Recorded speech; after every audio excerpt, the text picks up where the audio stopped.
Give it up for all the comedians that you've seen tonight. Everyone's been hilarious. Happy International Women's Day to all of you. We're all feminists in here, right? Yes, we are. I love women's marches.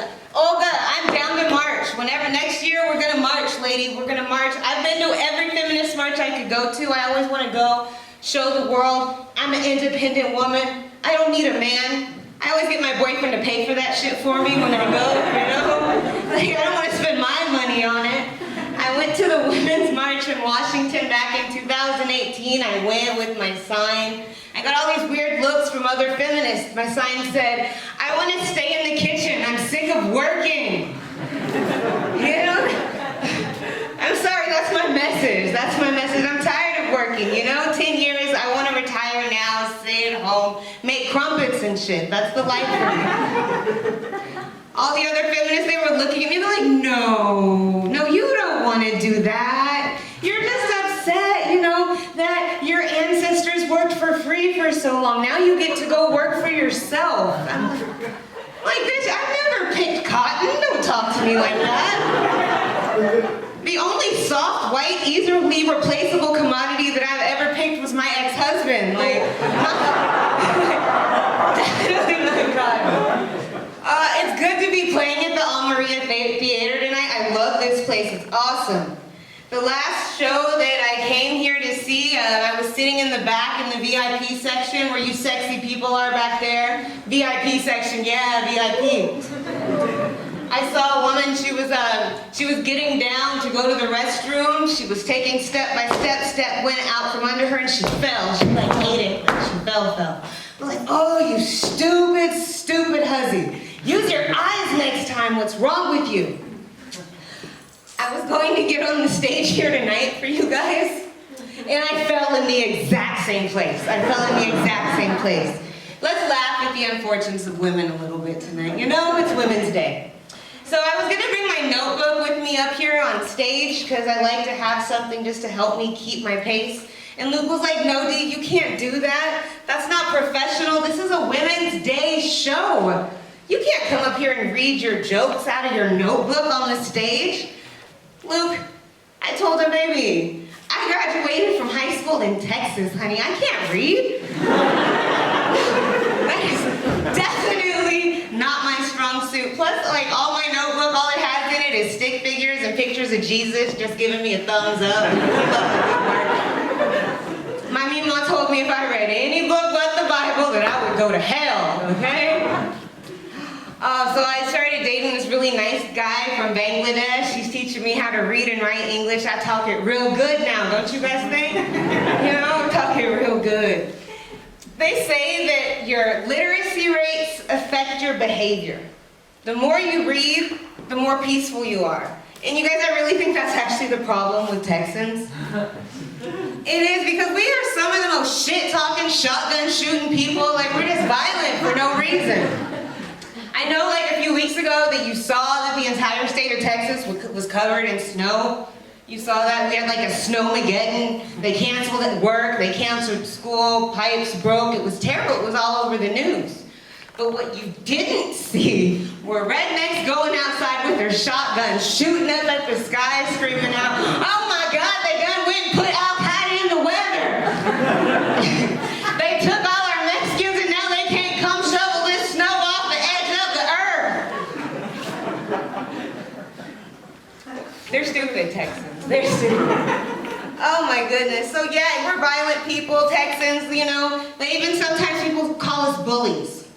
It's actually quietly whispered in the comedy community that I am a bully. Can you believe that, you guys? Do I look like a bully? No. Are there any bullies in the house? No? Okay, I'm gonna let you in on a little secret. When I was in school, I was a bully. I was a bully. I was terrible. I remember my last year in school, I was in my economics class, and there was this kid, he was trying to read out of the book. We were going over personal finance. He was stuttering. He was like, personal finance. And I got up and I was like, oh my God, you dumb. You can't read.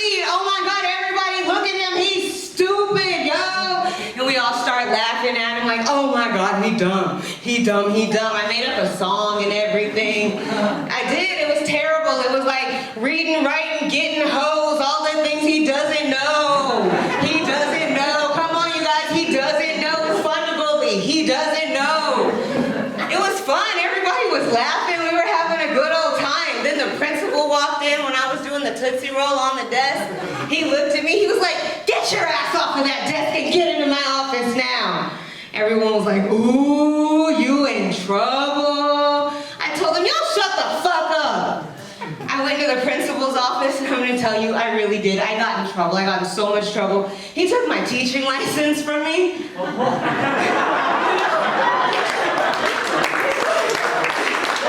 started talking all this shit about like professional responsibilities, supporting child growth and shit like that. Like what? I was a good teacher, you know? I might have been a bad bully, but I was a good teacher. I like that too. I'm glad. Y'all are fun. Y'all are fun. I taught French in Texas for like 7 years. Oh, it was hard. It was terrible. I used to have to teach them how to conjugate verbs to Cardi B beats to motivate my students. Yeah, je vais à la bibliothèque, mais mes amis vont pas. Ils sont jamais prêts. You know? Like, oh, yeah. Oh.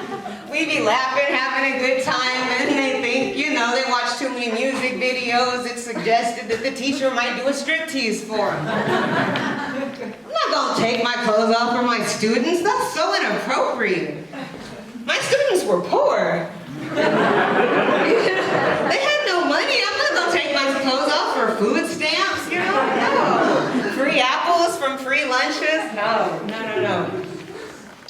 I used to teach my students important things, like don't suck dick in anything more than a 4-minute interval because you'll get wrinkles on the side of your mouth. You know, important things. You knew that one already though, didn't you, though, sis? You knew that one. I was a very good teacher. But for some reason I was asked to leave the profession. I can't think of why. I couldn't possibly think of why.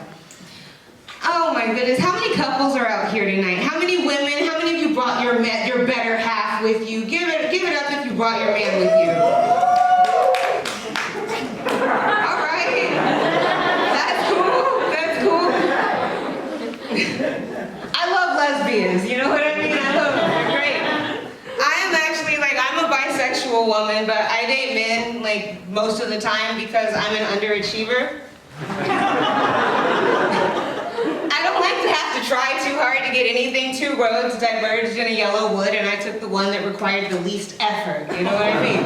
And when I want to get laid, like, I think the full extent of what I'm willing to do is go,